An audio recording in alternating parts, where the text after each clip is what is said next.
Good morning viewers, Pentanik IT solution পার্কের পক্ষ থেকে আপনাদেরকে স্বাগত জানাচ্ছি। আমি আপনাদের ইংলিশ ট্রেনার রুশদি হাসান। আজকে আমরা যে বিষয়টা নিয়ে আপনাদের সাথে কথা বলবো সেটা ইংলিশের জন্য খুবই গুরুত্বপূর্ণ। এই দুটো বিষয় সম্পর্কে আপনাদের যদি ধারণা থাকে, আপনারা খুব ইজিলি ইংলিশ শব্দ মুখ দিয়ে বলতে পারবেন, ইংলিশ সেন্টেন্স কনস্ট্রাক্ট করতে পারবেন, সহজে ইংলিশ বুঝতে পারবেন এবং আপনাদের একটি এফেক্টিভ কমিউনিকেশন করার যে ওয়েটা সেটা আপনাদের মাথায় স্টাবলিশ হয়ে যাবে, যার মাধ্যমে আপনারা খুব ইজিলি আপনাদের প্রজেক্টের কাজগুলো করতে পারবেন। সাইড বাই সাইড আপনাদের দৈনন্দিন জীবনে ইংলিশের ব্যবহারটাকে আপনারা ত্বরান্বিত করতে পারবেন, এগিয়ে নিয়ে যেতে পারবেন। পাশাপাশি আপনাদের ফিউচার ক্যারিয়ার ডেভেলপমেন্টেও এই ইংলিশটা আপনাদের কাজে লাগবে। তো ভিউয়ার্স, আজকে আমরা যে জিনিসটা নিয়ে কথা বলবো সেটা হচ্ছে পার্সন এবং টেন্স। এই দুটো জিনিসের মাধ্যমে কিন্তু আমাদের সেন্টেন্সটা কনস্ট্রাক্ট হয় এবং আমরা সেন্টেন্সগুলোকে ডেলিভারি দিই আমাদের মুখের মাধ্যমে। সো এই পার্সন এবং টেন্স সম্পর্কে আমাদের ধারণা থাকা খুবই গুরুত্বপূর্ণ। আজকে আমরা যে টেন্সটা নিয়ে কথা বলবো সেটা হচ্ছে প্রেজেন্ট ইনডেফিনিট টেন্স। চলুন এগিয়ে যাই। সো ভিউয়ার্স, আজকে আমরা যে জিনিসটা নিয়ে কথা বলবো সেটা হচ্ছে আমাদের ইংলিশে কথা বলা এবং ইংলিশ বোঝা এবং ইংলিশ নিয়ে কাজ করার জন্য খুবই গুরুত্বপূর্ণ। সেটি হচ্ছে ভার্ব এবং টেন্স। ভিউয়ার্স, ভার্বটা যেটা হচ্ছে পূর্বের ক্লাসগুলিতে আমি আপনাদেরকে বলেছিলাম ওয়ার্ড স্টক। এই ওয়ার্ড স্টকের ভিতরে খুবই গুরুত্বপূর্ণ অংশ হচ্ছে ভার্ব। প্রতিটা English word, English sentence verb ছাড়া কখনই হয় না। আপনি যে ইংলিশ সেন্টেন্সটাই কনস্ট্রাক্ট করতে যাবেন সেখানেই আপনার ভার্ব চলে আসবে। এই ভার্বের প্রয়োজনীয়তা কিরকম সেটা একটা উদাহরণ দেই। ধরুন আপনি আপনার কাজ সম্পর্কে ক্লায়েন্টকে ইন্ট্রোডাকশন দিচ্ছেন। ক্লায়েন্ট আপনাকে ফোন করেছে, আপনি একজন ওয়েব ডিজাইনার। তো ক্লায়েন্ট আপনাকে জিজ্ঞেস করলো আপনি কি কি কাজ করেন। আপনি তখন ক্লায়েন্টকে বলা শুরু করলেন, আমি থিম কাস্টমাইজেশন করি, আমি গ্রাফিক্স ডিজাইনের কাজ করি, আমি প্লাগ ইন ডেভেলপমেন্ট করি। এই সবগুলি কিন্তু ভার্ব, মানে ক্রিয়া, কাজ। এই কাজগুলি যখন আপনি বর্ণনা করছেন সবকিছু কিন্তু ভার্ব দিয়ে আসছে। সো ভিউয়ার্স, ভার্ব ছাড়া আপনি কোনো সেন্টেন্স কনস্ট্রাক্ট বা গঠন করতে পারবেন না। সো ইংলিশ শেখার জন্য ভার্বটা জানা খুবই জরুরি। সেকেন্ড পোরশন হচ্ছে টেন্স। টেন্স মানে হচ্ছে ক্রিয়ার কাল। আপনি সময়টা, কাজটা কখন করছেন, কোন সময় করছেন, সেই জিনিসটা এই টেন্সের মাধ্যমে প্রকাশ করা হয়। যেমন আপনি একটা প্রজেক্টের কাজ অলমোস্ট শেষ করে ফেলেছেন, কাজের মাঝখানে আপনার সাথে ক্লায়েন্টের কমিউনিকেশন হচ্ছে। ক্লায়েন্ট আপনাকে জিজ্ঞেস করছে আপনার কাজের প্রোগ্রেস কত দূর। আপনি ক্লায়েন্টকে বলছেন আমি গত পরশু দিনই কাজটা করেছিলাম, পরশু দিনের আগের দিন বিকালে এই অংশের কাজটা করার সময় আমি এই প্রবলেমটা ফেস করেছিলাম, এই ওয়েবসাইটের এই নিচের অংশটুকু কাজ করার সময় আমার এই প্রশ্নটা মনে হয়েছে, এখানে আমি কি দিব, এই জন্য আপনার সাথে আমি যোগাযোগ করছি। একটা ছোট্ট উদাহরণ আপনাদেরকে আমি লিখে দেখাই। ফর এক্সাম্পল, ধরুন আপনি একজন থিম ডেভেলপার, আপনি থিম ডেভেলপমেন্টের কাজ করছেন। আমরা বোর্ডে দেখি,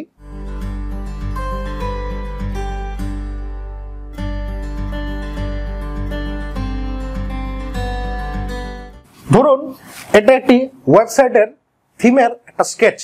আপনি আপনার ক্লায়েন্টের সাথে কথা বলছেন, ক্লায়েন্ট আপনাকে জিজ্ঞেস করলো সাইড বারের অংশটিতে তুমি কি কি করবে। আপনাকে তখন বলতে হবে আপনি কি কি কাজগুলো এই সাইড বারে দিবেন, সাইড বারে আপনি কোন কোন অপশনগুলো রাখবেন এবং কিভাবে করবেন, এটা কিন্তু আপনাকে বলার মাধ্যমে করতে হবে।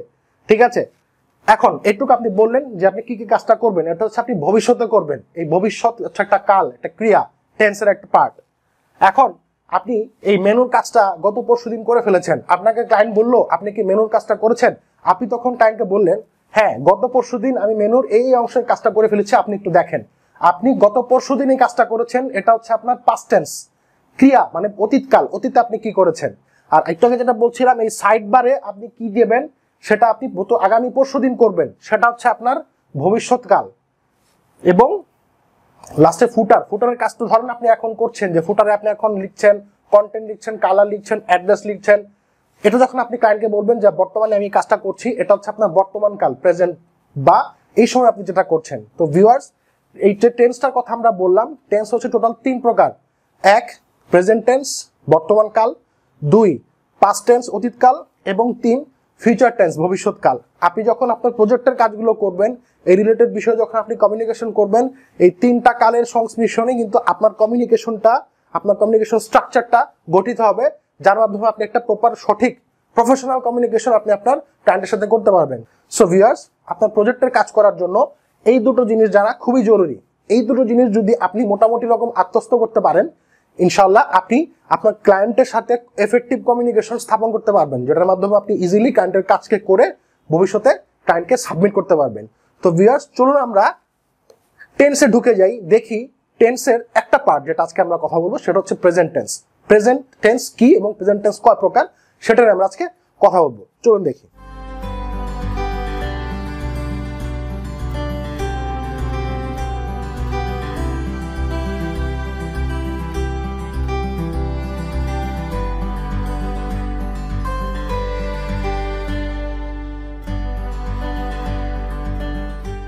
তো ভিউয়ার্স, প্রেজেন্ট টেন্স হচ্ছে চার প্রকার। এক হচ্ছে ইনডেফিনিট, দুই হচ্ছে কন্টিনিউয়াস, তিন হচ্ছে পারফেক্ট, চার নম্বর হচ্ছে পারফেক্ট কন্টিনিউয়াস। আজকে আমরা যে বিষয়টা নিয়ে কথা বলবো টেন্সের, সেটা হচ্ছে ইনডেফিনিট টেন্স বা সাধারণ বর্তমানকালে যে কাজটা হয়, যে কাজগুলো কিভাবে আমরা ইংলিশে বলি সেগুলো নিয়ে আমরা আজকে কথা বলবো। আলোচনার শুরুতে আমরা বলেছিলাম ভার্ব প্লাস টেন্স, এই দুটো জিনিস কিন্তু একটার সাথে একটি অঙ্গাঙ্গিভাবে জড়িত। কিভাবে সেটা এখন আমরা প্রেজেন্ট ইনডেফিনিট টেন্সের মাধ্যমে আপনাদেরকে দেখাবো। ধরুন আমি এখন একটা সেন্টেন্স লিখবো, সেন্টেন্সে আমি সাধারণ বর্তমান কাল প্রেজেন্ট ইনডেফিনিট টেন্সে কিভাবে কি হচ্ছে সেটা নিয়ে বর্ণনা করব। তার পরবর্তীতে আপনাকে প্রজেক্টে কাজ করার সময় আপনি কিভাবে প্রেজেন্ট ইনডেফিনিট টেন্সের ব্যবহারটা করছেন সেটা একটা এক্সাম্পল আপনাকে দিব, তাহলে আপনার জন্য জিনিসটা খুব সহজ হয়ে যাবে বোঝার জন্য। আসুন দেখি। ভিউয়ার্স, এটি প্রেজেন্ট ইনডেফিনিট টেন্সের খুবই সাধারণ একটি উদাহরণ। আই ইট রাইস, আমি ভাত খাই। এটা একটি সাধারণ বর্তমান কাল, আমি ভাত খাই। তো এখানে এটা হচ্ছে ভার্ব। তো নিশ্চয়ই বুঝতে পারছেন ভার্বের সাথে টেন্সের কি সম্পর্ক। আই ইট রাইস, আমি ভাত খাই। আরেকটা সেন্টেন্স আমি আপনাকে দেখাই। আই রাইট কোড, আমি কোড লিখি। হতে পারে আপনি পাইথন প্রোগ্রামার, হতে পারে আপনি জাভা প্রোগ্রামার, হতে পারে আপনি জাভাস্ক্রিপ্ট প্রোগ্রামার। তো আপনি যখন কোড লিখেন আপনি জিনিসটাকে এভাবে প্রকাশ করছেন, আমি কোড লিখি, আই রাইট কোড। এখানে রাইট হচ্ছে ভার্ব। তো দুটো সেন্টেন্স আপনারা যখন দেখলেন, ভার্ব ছাড়া কিন্তু দুটো সেন্টেন্স আমি কনস্ট্রাক্ট করতে পারছি না। সো আপনি যখন আপনার কাজের বর্ণনা দেবেন অবশ্যই সেখানে ভার্ব চলে আসবে। তো প্রেজেন্ট ইনডেফিনিট টেন্স সাধারণ বর্তমান কালের ব্যাপারে আমি এই জিনিসগুলো আপনাদেরকে এখন দেখালাম। এখন আসি আপনাদেরকে একটা ছোট জিনিস এখন দেখাই। আমি দুটো সেন্টেন্স লিখেছিলাম, I eat rice, I right code. এই আইটা কি? ভিউয়ার্স, এই আইটা হচ্ছে পার্সন। এখন আপনাদেরকে পার্সন সম্পর্কে একটু ছোট্ট বলে রাখি, আপনারা যেগুলো অনেকেই পড়েছেন স্কুল কলেজে। পার্সনটা হচ্ছে ব্যক্তি। পার্সন মোটামুটি হচ্ছে তিন প্রকার, ফার্স্ট পার্সন, সেকেন্ড পার্সন এবং থার্ড পার্সন। ফার্স্ট পার্সন হচ্ছে I, we singular, first person singular হচ্ছে আই এবং ফার্স্ট পার্সন প্লুরাল হচ্ছে উই। সেকেন্ড পার্সন হচ্ছে ইউ, ইউটা সিঙ্গুলার এবং প্লুরাল উভয়ের ক্ষেত্রে ব্যবহৃত হয়। আর থার্ড পার্সন হচ্ছে হি, শি, দে। তো আবার বলছি ভিউয়ার্স, ফার্স্ট পার্সন হচ্ছে আই, ফার্স্ট পার্সনের প্লুরাল হচ্ছে উই, আস। সেকেন্ড পার্সন হচ্ছে ইউ, সেকেন্ড পার্সনের প্লুরাল ইউই হয়। থার্ড পার্সন হচ্ছে হি, শি এবং থার্ড পার্সনের প্লুরাল হচ্ছে দে। সেন্টেন্স কনস্ট্রাক্ট করার সময় এই জিনিসগুলোর ব্যবহার কিন্তু প্রচুর পরিমাণে হয়। সো মোদ্দা কথা, এক অর্থে যদি বলি, পার্সন, ভার্ব এবং টেন্স এই তিনটার সমন্বয়ে কিন্তু সেন্টেন্স, ইংলিশ সেন্টেন্সটা কনস্ট্রাক্ট হয়। সো আপনি যখন কথা বলবেন, আপনি যখন আপনার দৈনন্দিন কাজের আপডেট আপনার ক্লায়েন্টকে দিবেন, আপনি যখন কথা বলবেন, ন্যূনতম এই তিনটা বিষয়ের উপর আপনার যদি জ্ঞান থাকে, আপনি মুখ দিয়ে ইংলিশে সুন্দরভাবে কথা বলতে পারবেন এবং আপনার ক্লায়েন্টের সাথে একটি এফেক্টিভ কমিউনিকেশন স্থাপন করতে পারবেন। এখন ভিউয়ার্স, আপনাদের সাথে আমি যেটা কথা বলবো সেটা হচ্ছে এই ভার্বের যে ফর্মগুলো, ভার্বটা যে থাকে ওয়ার্ডটা, সেটাই পার্সেন্টের সাথে আসলে কিভাবে চেঞ্জ হয় বা কিভাবে চেঞ্জ করতে হয় চলুন দেখি।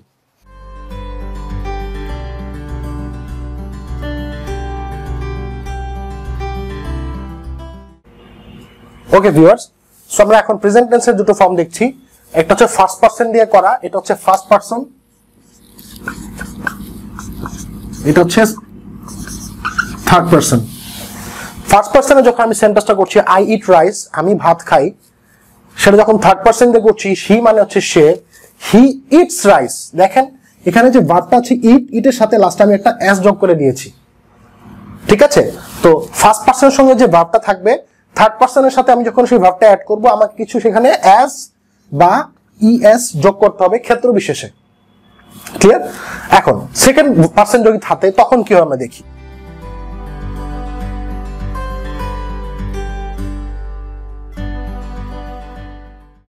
তো ভিউয়ার্স আমরা দেখতে পাচ্ছি সেকেন্ড পার্সনের ক্ষেত্রে থাকতেছে ভার্বের ফর্মটা একই যেটা ফার্স্ট পার্সনের সঙ্গে থাকতেছে, ইউ ইট রাইস।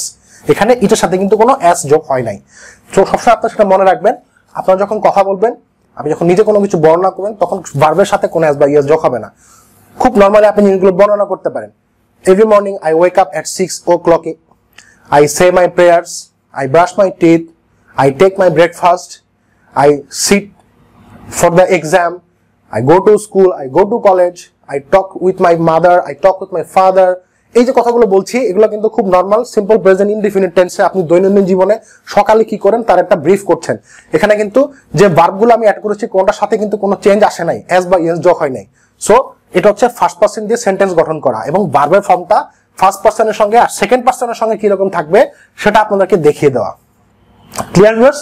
এখন কনভারসেশনাল ক্ষেত্রে আপনি যখন একটা ছোট উদাহরণ দিব, ধরুন আপনি আপনার ক্লায়েন্টের সাথে কথা বলতেছেন, ক্লায়েন্টের সাথে যখন কথা বলবেন তখন সিম্পল প্রেজেন্ট টেন্সে আপনার মানে কাজের ব্রিফিংটা কিভাবে চলে আসবে সেটা আমি লিখে আপনাদেরকে দেখাচ্ছি।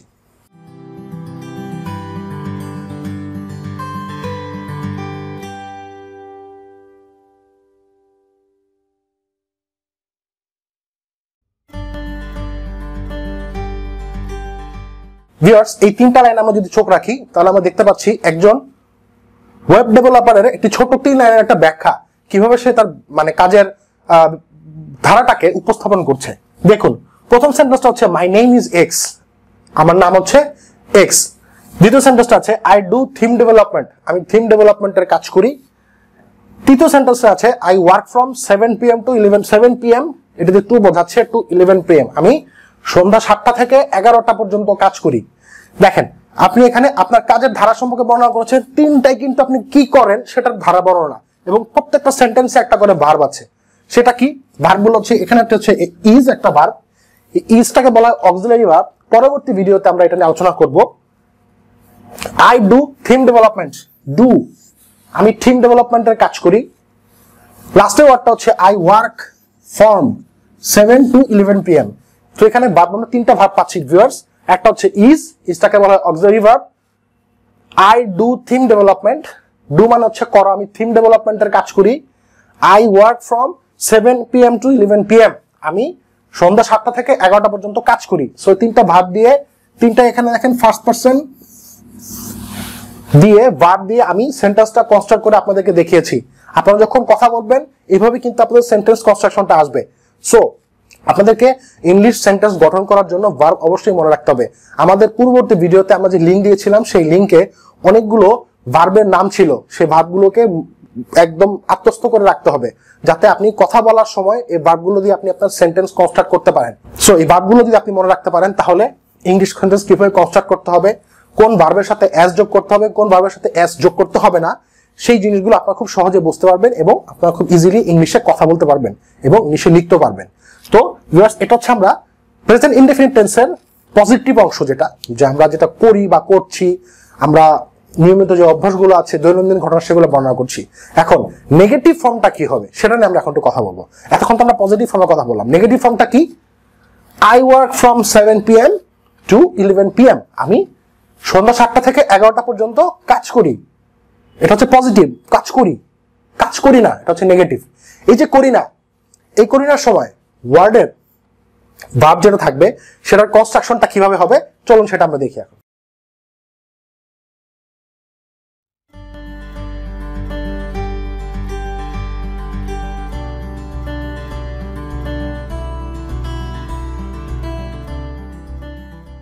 ভিউয়ার্স এখন আমরা যে সেন্টেন্সটা লিখছি সেটা দেখি।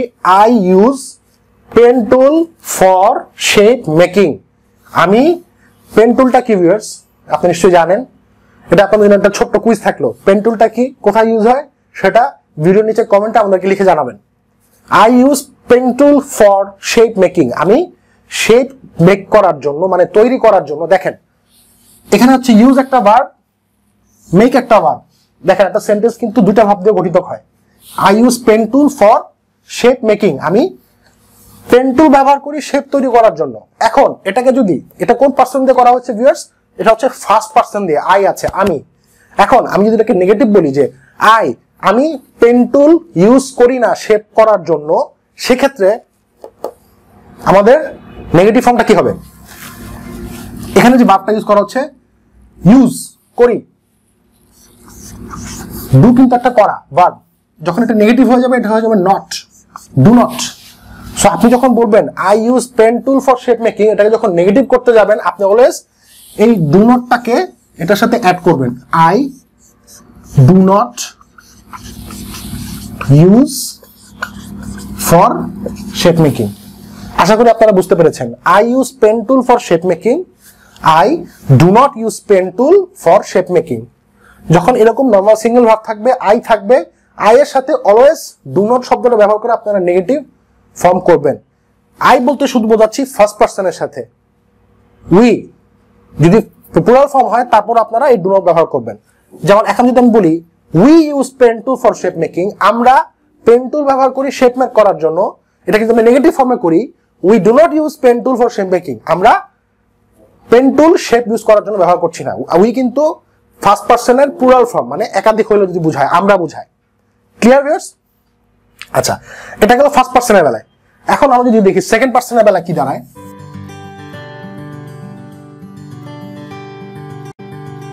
ইউ ইউজ মেশ টুল, তুমি, ইউ মানে হচ্ছে তুমি, সেকেন্ড পার্সন বলা, ইউ ইউজ মেশ টুল, তুমি মেশ টুল ব্যবহার করো। মেশ টুল হচ্ছে অ্যাডোব ইলাস্ট্রেটরের একটি পার্ট যার মাধ্যমে আপনারা ডিজাইনের কাজে ব্যবহার করেন। তো এখানে সেকেন্ড পার্সন বলছে ইউ ইউজ মেশ টুল, তুমি মেশ টুল ব্যবহার করো। এখন এটাকে যদি আমি নেগেটিভ করি তখন কি হবে?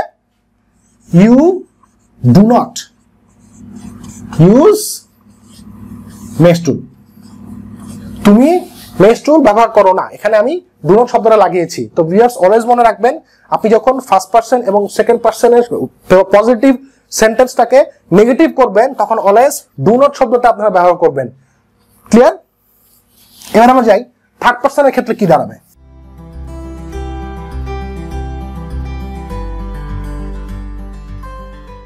থার্ড পার্সনের ক্ষেত্রে আমরা সে আগে যেটা বলেছি, ভার্বের প্রেজেন্ট ফর্মের সাথে একটা এস যোগ হবে। হি ইউজ হচ্ছে একটা ভার্ব, সাথে এস যোগ করে হচ্ছে uses.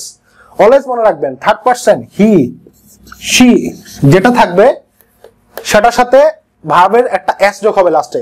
He she uses brush tool, say brush টুল ব্যবহার করে। ইউজ মানে হচ্ছে ব্যবহার করা।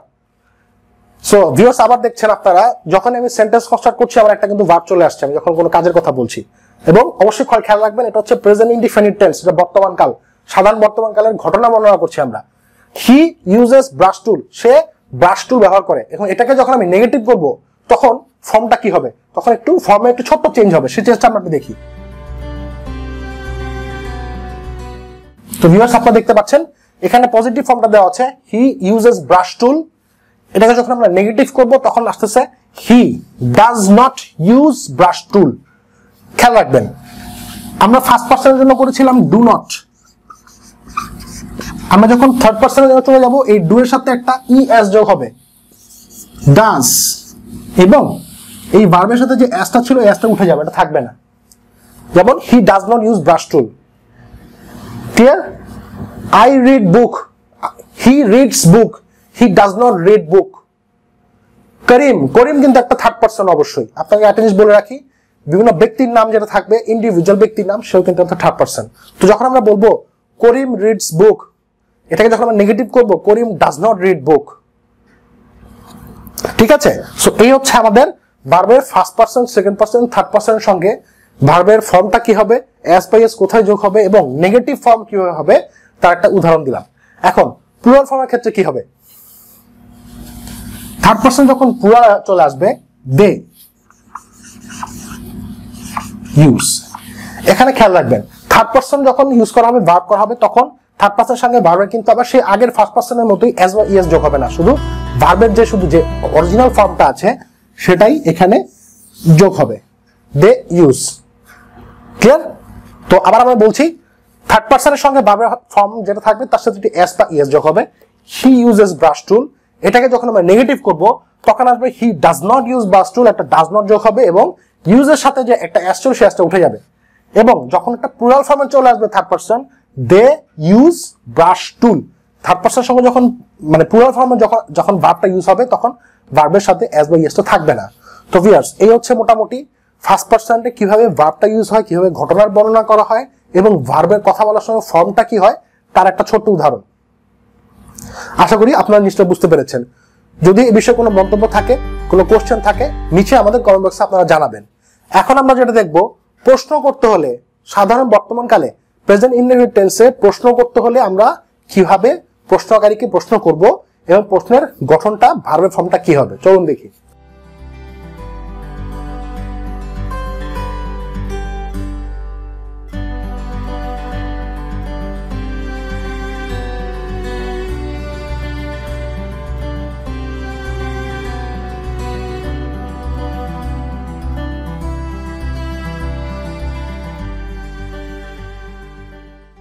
এখন আমি দেখাবো কিভাবে প্রশ্ন আপনাদেরকে করতে হবে। প্রশ্ন করার সময় ভার্বের কোথায় ফরমেশন হবে, কোথায় আগে যাবে, কোনটা পরে বসবে। ধরুন আমি এখন এখানে থার্ড পারসন দিয়ে আপনাদেরকে দেখাচ্ছি। হি ইউজেস এলিমেন্টর। ভিউয়ার্স, এলিমেন্টর কি আপনারা নিশ্চয়ই সবাই জানেন, যারা আমাদের আইটি সেকশনের কোর্সগুলো, আদার্স কোর্সগুলো করেছেন, ওয়েব ডেভেলপমেন্ট, গ্রাফিক্স ডিজাইনের কোর্সগুলো করেছেন, তারা নিশ্চয়ই এলিমেন্টর সম্পর্কে আপনারা জানেন। এলিমেন্টর কিসের সাথে সম্পর্কিত আপনাদের নিশ্চয়ই বলার কিছু নাই। তো এখন হি ইউজেস এলিমেন্টর আমরা কথাটা লিখলাম। এখন সে এলিমেন্টর ইউজ করে, ইউজেস আমরা যেভাবে ফর্মটা বলেছি সেভাবে ব্যবহৃত হয়েছে। এখন আমরা যদি এটাকে কোশ্চেন করতে যাই তাহলে কি হবে, ডাজ হি ইউজ এলিমেন্টর। খেয়াল রাখবেন, আমরা যখন নেগেটিভ করতে যাচ্ছিলাম থার্ড পারসনকে, আমরা ডাজ কথাটা এনেছি, হি ডাজ নট ইউজ এলিমেন্টর। এখন যখন আমরা কোশ্চেন করব, হি এবং she third person singular number, আবারও বলছি third person singular number he অথবা শি অথবা কোনো কারো নামের থাকলে অবশ্যই তার আগে ডাজ শব্দটা চলে আসবে এবং ভার্বের যে ফর্মটা ছিল অ্যাজ বা ইয়েস, ওই অ্যাজটা চলে যাবে। ঠিক আছে, দেখুন হি ইউজেস এলিমেন্টর, এটাকে যদি এখন প্রশ্ন করি, সে কি এলিমেন্টর ইউজ করে, does he use Elementor. Does কথার আগে চলে আসছে, হি যেটা ছিল সেখানেই আছে, ইউজটা হয়ে গেছে ইউজ, এলিমেন্টরটা হয়ে গেছে এলিমেন্টর। ক্লিয়ার? আচ্ছা, সেকেন্ড ওয়ার্ডটা দেখি। কাজী ইউজেস ফটোশপ। কাজী ফটোশপ ব্যবহার করে। কাজী হচ্ছে third person singular number. Question যখন করব আগেরটার মতোই ঠিক, কাজীর ঠিক আগেরটা ডাজ চলে আসবে। Does Kazi use Photoshop. Kazi কি ফটোশপ ইউজ করে? এটা হচ্ছে থার্ড পারসনের একটা ফর্ম। কিভাবে থার্ড পারসনকে কোশ্চেন করতে হয়, পজিটিভ সেন্টেন্সকে কোশ্চেন প্রশ্নবোধকে নিয়ে যেতে হলে কিভাবে আমরা ভার্বের ফর্ম ব্যবহার করব, আগে কি বলবে সেটা আমরা দেখলাম। এখন আমরা দেখব ফার্স্ট পারসন এবং সেকেন্ড পারসনের ক্ষেত্রে কোশ্চেন করতে হলে কিভাবে লিখতে হয়। আসুন দেখি।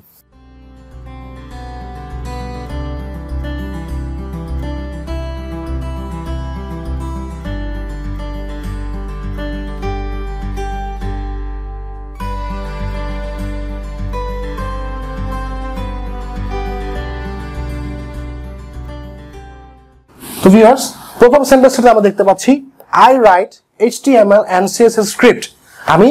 আপনারা নিশ্চয়ই জানেন HTML এবং CSS স্ক্রিপ্টটা কি। আপনারা যদি HTML এবং CSS স্ক্রিপ্ট সম্পর্কে না জানেন তাহলে আমাদের বেসিক ওয়েব ডিজাইন যে কোর্সটা আছে সেই কোর্সটা আপনারা করে নেবেন, আপনারা বুঝতে পারবেন। আচ্ছা, তো এই সেন্টেন্সটার মানে হচ্ছে আমি HTML এবং CSS স্ক্রিপ্ট লিখি, আই রাইট। এখন আইটা হচ্ছে ফার্স্ট পারসন। আমি যখন এখানে কোশ্চেন করব, আমি কি লিখি, আমি কি লিখি, তো ফার্স্ট পারসনের বেলায় থার্ড পারসনে যেটা ছিল হচ্ছে গিয়ে ডাজ, ফার্স্ট পারসনে শুধু ডুটা চলে আসবে, do I right HTML and CSS script. Clear? এখন প্র্যাকটিক্যালি একটা উদাহরণ দেই। আপনি আপনার ক্লায়েন্টের সাথে কথা বলছেন যে এই মেনুতে আমি CSS লিখবো। উনি বলছেন যে আপনাকে বলছেন আপনি এই মেনুতে CSS লিখলে ভালো হয়। আপনি তখন শিওর হওয়ার জন্য আপনার ক্লায়েন্টকে বললেন, do I write CSS here, do I write CSS here. আমি কি এখানে CSS লিখবো? বুঝতে পেরেছেন আপনার ফার্স্ট পারসনটা কিভাবে কোশ্চেনবোধক হয়ে আপনি আপনার ক্লায়েন্টকে দিচ্ছেন, আপনি ক্লিয়ার হওয়ার জন্য। ভিউয়ার্স, এখানে জিনিসটা খেয়াল করবেন, এফেক্টিভ কমিউনিকেশন কি। আপনার ভিউয়ার্স হয়তো আপনার সাথে কথা বলছেন, উনি হয়তো পেরুর একজন নাগরিক, ক্লায়েন্ট, উনি ইংলিশটা খুব একটা পরিষ্কার না। উনি যখন আপনার সাথে কথা বলছেন যে you can write CSS here, আপনি জিনিসটা বুঝেন নাই, তখন আপনি তাকে জিজ্ঞেস করবেন, excuse me mister X, do I write CSS here. আমি কি এখানে CSS টাকে লিখবো? বুঝতে পেরেছেন কিভাবে আপনি আপনার প্রফেশনাল কাজটাকে এফেক্টিভ কমিউনিকেশনের জন্য কিভাবে ইংলিশটা ব্যবহার করবেন। এভাবে কিন্তু আপনাকে ধীরে ধীরে ইংলিশটাকে আত্মস্থ করতে হবে। পরের কোশ্চেনটা আমরা যাই, যেখানে আছে ইউ ড্র বাই ইলাস্ট্রেটর। তুমি ড্র মানে হচ্ছে আঁকা, ইলাস্ট্রেটর ব্যবহার করে আঁকো। ইউ কিন্তু সেকেন্ড পার্সন। তো ফার্স্ট পার্সনের মতো ইউতেও যখন প্রশ্ন চলে আসবে তখন একটা ডু যোগ হবে। Do you draw by Illustrator? তুমি কি ইলাস্ট্রেটর ব্যবহার করে আঁকো? দেখেন ইউ আছে, ইউর আগে একটা ডু চলে আসছে। Do you draw by Illustrator? তুমি কি ইলাস্ট্রেটরের আগে ব্যবহার করে আঁকো? সো ভিউয়ার্স, ফার্স্ট পার্সনের সাথে কিভাবে কোশ্চেন করলে কি যোগ হবে, কোনটা কোথায় যাবে, সেটা একটা উদাহরণ এখানে দেওয়া আছে। পরের প্রশ্ন, সেকেন্ড পার্সনের ক্ষেত্রে পজিটিভ সেন্টেন্সটাকে কোশ্চেন করতে হলে ভার্বের ফর্মটা কি হবে, আগে কি বসবে পরে কি বসবে, সেভাবে এখানে দেওয়া আছে। এই হচ্ছে আমাদের প্রেজেন্ট টেন্সের পার্সন ওয়াইজ ভার্বের ফর্ম, এবং এটাকে নেগেটিভ করা, সেন্টেন্স পজিটিভ সেন্টেন্সটাকে নেগেটিভ করা এবং নর্মাল সেন্টেন্সটাকে কিভাবে প্রশ্নবোধক করতে হয় সেটার একটা উদাহরণ। আশা করি আপনারা সবাই বুঝতে পেরেছেন। কারো যদি কোনো কিছু নিয়ে কোনো সমস্যা থাকে ভিডিওর নিচে কমেন্ট বক্সে আমাকে লিখতে পারেন, আমরা চেষ্টা করবো অবশ্যই আপনার প্রশ্নের উত্তর দেওয়ার জন্য।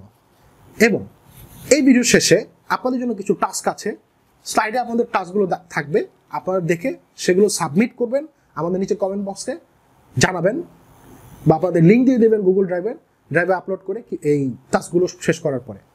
তো ভিউয়ার্স, আশা করি আপনারা বুঝতে পেরেছেন কিভাবে প্রেজেন্ট ইনডেফিনিট টেন্স বা সাধারণ বর্তমানকালে আমরা যখন কোনো কিছু বর্ণনা করি আমাদের ভার্বের ফর্ম কি থাকে, কিভাবে আমরা প্রশ্নবোধক ব্যবহারগুলো করতে পারি, তার একটি ছোট্ট ধারণা আপনাদেরকে আমরা দিলাম।